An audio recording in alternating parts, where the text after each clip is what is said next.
அயோத்தியா தான் உண்மையான வைகுண்டம் என்று பாடி சொல்கிறார் ஆன்மீக வல்லுநர் அனந்த பத்மநாப சுவாமி. தேவானாம் பூஹு அயோத்தியா என்று வேதம். ஆம், தேவர்கள் நித்திய சாநித்தியம் செய்யும் ஒரு க்ஷேத்திரத்திற்கு அயோத்தி என்று பெயர்.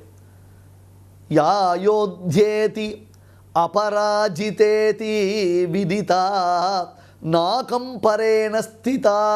பராசர பட்டர் என்னும் பெரியவர் பகவத் ராமானுஜருடைய பிரிய சிஷ்யரான கூரத்தாழ்வானின் திருக்குமாரர் பிள்ளை.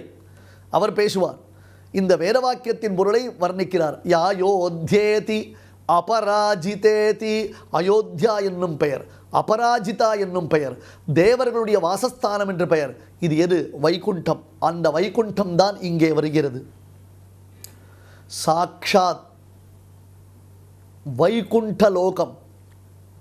அந்த வைகுண்ட லோகம் இங்கே நமக்கு தற்பொழுது உத்தரப்பிரதேசம் என்று சொல்லுகிறோமே, அந்த இடத்தில் அயோத்தி மாநகரமாக அமைந்திருக்கிறது. இங்குதான் வைகுண்டநாதனான பரவாசுதேவனான ராமபிரான் சக்கரவர்த்தி திருமகனாக பிறந்தான். அயோத்தி என்றால் யோத்தும் ந சக்யா, யாராலையும் அதை எதிர்த்து வீழ்த்தி விட முடியாது.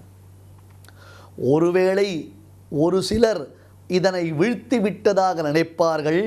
ஆனால் எப்பொழுதும் மறுபடியும் அவர்களுக்கு தோல்விதான் உண்டாகும். ஏன்? ராமபிரான் 14 ஆண்டுகள் காட்டிற்கு சென்றான். அப்பொழுது மற்ற தேசத்து ராஜாக்கள் ஆஹா, இனி அயோத்தியை நாம் சுலபமாக வீழ்த்தி விடலாம் என்று மனப்பால் குடித்தார்கள். கடைசியில் நடந்தது என்ன? பாதுகா ராஜ்யம் என்பது ஏற்பட்டு அயோத்தியை எவராலும் நெருங்க முடியாதபடி செய்துவிட்டது. செய்திகளை உடனுக்குடன் தெரிந்து கொள்ள உடனே சப்ஸ்கிரைப் பண்ணுங்க.